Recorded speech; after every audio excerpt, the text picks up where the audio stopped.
Nobody's talking about this, but I will. The world is on the edge, not just another conflict, but a war that could change everything, a war that could destroy the life we know.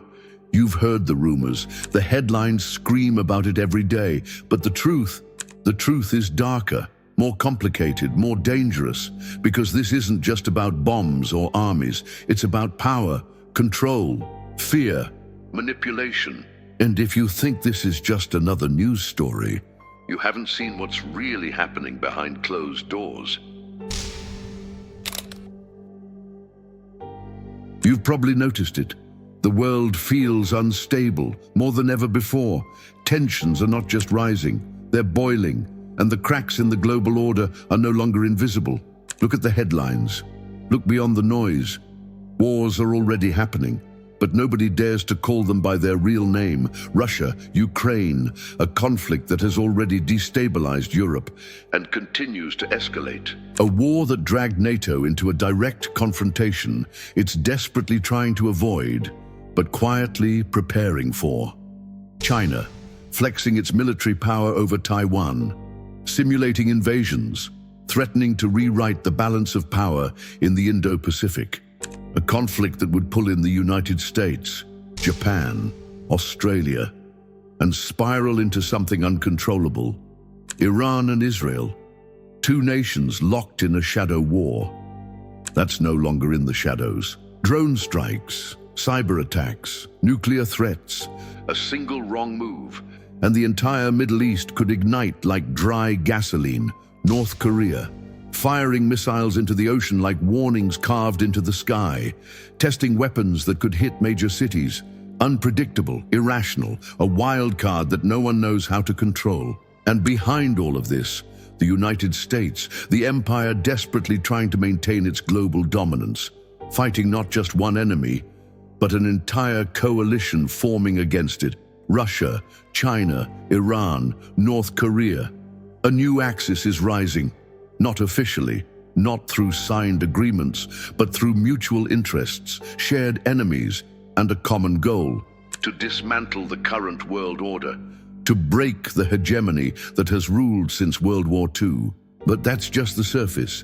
What the media doesn't tell you is that while governments throw threats in public, behind closed doors, they're mobilizing, stockpiling weapons, activating alliances, deploying troops.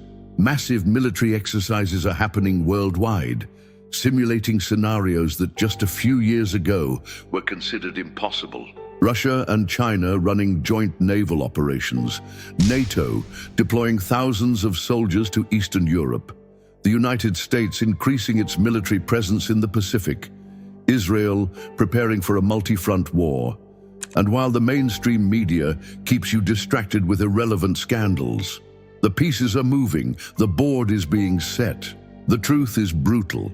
This is not an isolated tension. It's not a temporary crisis. It's a pattern that history has shown us always leads to the same place. And if you think this is just political theater, you're not paying attention. What comes next is far more dangerous than anyone's willing to admit. Most people believe that war is a mistake, a failure of diplomacy, an accident that happens when things get out of control. But that's a lie. A comfortable lie designed to keep the masses asleep. Because history shows something very different. Wars don't happen by accident. Wars are manufactured, engineered, carefully calculated decisions made by men in suits, behind closed doors, far from the battlefields where others will bleed. And if you think the world is too civilized, too modern, too connected to fall into another global war, you don't understand how power works. Let me show you the truth. When do wars happen? When economies collapse, when empires start losing control, when resources run dry, when populations become angry, divided, unstable, and politicians need a distraction. Look around. It's happening. The global economy is on the verge of something catastrophic. Debt levels beyond recovery, banks collapsing, crisis after crisis, inflation, energy shortages, food insecurity. Nations are printing money like it means nothing, creating the illusion of stability, while quietly preparing for the chaos they know is coming.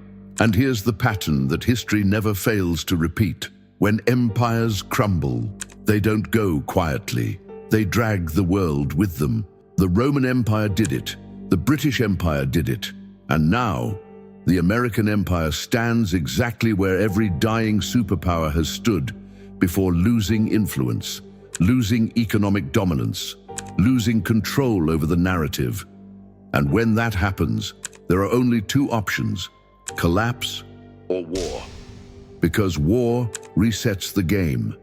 War erases debts. War stimulates economies, not for the people, but for the war industry. Look deeper. The military-industrial complex isn't a conspiracy theory. It's a business model. A trillion-dollar machine that thrives on conflict. The more chaos, the more contracts. The more fear, the more funding. The more war, the more power. And if you think that's the worst part, it's not. Because this isn't just about money, it's about control. Control over resources, over populations, over narratives. Control through fear, through division, through perpetual crisis. The rise of nationalism, the radicalization of politics, the polarization of entire societies is not an accident. It's a necessary ingredient. Because a divided population is easy to manipulate, easier to send to war, easier to convince that the enemy is always the other side. And while we fight amongst ourselves, debating left versus right, men in power move pieces on a chessboard most people don't even know exists. Cyber warfare, economic sanctions designed to cripple entire nations, propaganda machines flooding the internet with carefully crafted narratives. This is not peace. It's not diplomacy. It's not stability. It's the quiet preparation for something far worse. And while most people distract themselves with meaningless entertainment, the architects of war are finishing the blueprint. Because whether you believe it or not, whether you want it or not, the gears of war are already turning.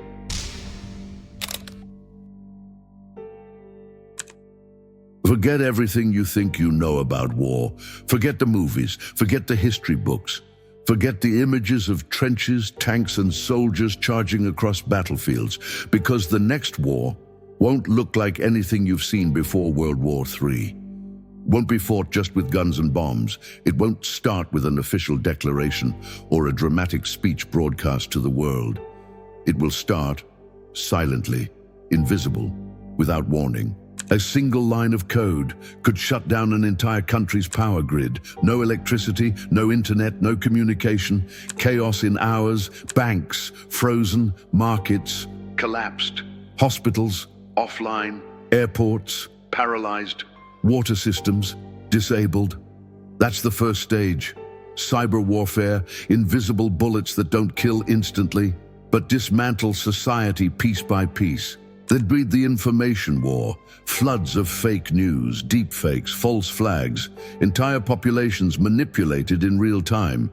You won't know what's real, what's fake, who's the enemy, or if the enemy even exists. And while the world is still trying to figure out what's happening, the second stage begins. Drones, autonomous machines, AI-powered weapons. No soldiers, no mercy, just algorithms executing targets. Swarms of drones, thousands, darkening the skies, capable of wiping out military bases, infrastructure, and civilians. Then come the missiles, hypersonic weapons that travel faster than any defense system can react, launched from submarines, from mobile platform, from space, nuclear threats, but not like Hiroshima, not like Nagasaki. Forget the idea of one bomb, one city. Modern nuclear war is tactical, multiple small-scale strikes designed to disable armies, economies, and critical infrastructure without triggering total annihilation. At least, that's the theory. But theories collapse in chaos, because once one nuke flies, there's no guarantee the others won't follow. And when that line is crossed, there's no going back. the collateral damage would be unimaginable. Not just explosions, not just radiation, but global consequences, nuclear winter, a drop in temperatures worldwide, crops failing, mass starvation. And even if the nukes don't fly, the economic collapse alone would be enough to send the planet into a dark age. Global supply chains would shatter overnight. Food shortages, fuel shortages, medicine shortages, hyperinflation so extreme that entire currencies would become worthless in days. Mass migrations, civil wars, riots, governments collapsing under the weight of their own unpreparedness. This is not speculation. This is not science fiction. These are projections made by military think tanks, defense agencies, and geopolitical analysts worldwide. And while the politicians smile on camera, shake hands, sign meaningless papers, behind the scenes, they're preparing for this exact scenario. Because they know that when the first domino falls, nothing will be able to stop the chain reaction. And once it starts, the world as you know it ceases to exist.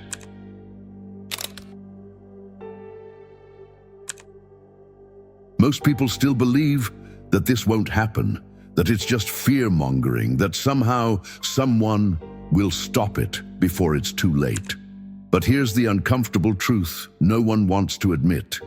The risk of World War III has never been higher in modern history.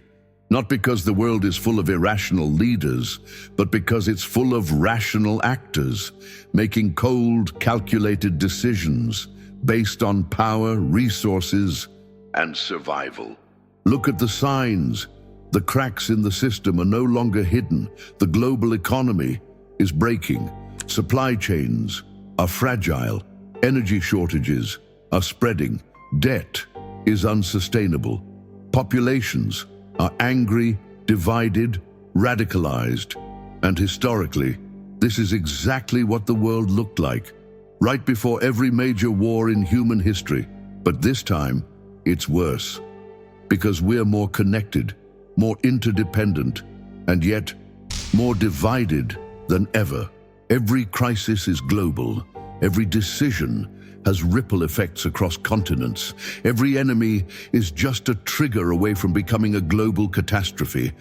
And while the media feeds you distractions, scandals, celebrity gossip, political theater, behind closed doors, nations are preparing for the inevitable. Governments are running simulations, military drills designed for global conflict, stockpiling food, stockpiling fuel, stockpiling weapons. And maybe you haven't noticed, maybe you've been told it's normal, but it's not. This is what preparation for collapse looks like. The truth is, if this war starts, there won't be a safe place. No corner of the earth will be untouched. And if by some miracle nuclear weapons are never launched, the economic collapse alone would be enough to change civilization forever.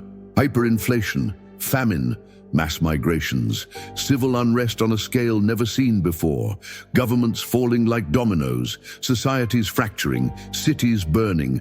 And what comes next is not a return to normal. It's not rebuilding what was lost.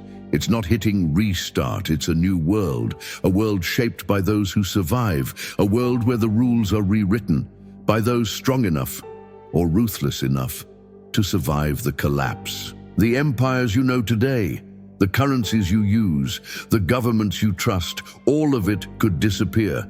And the harshest truth of all is that no one is coming to save you, not the politicians, not the corporations, not the media.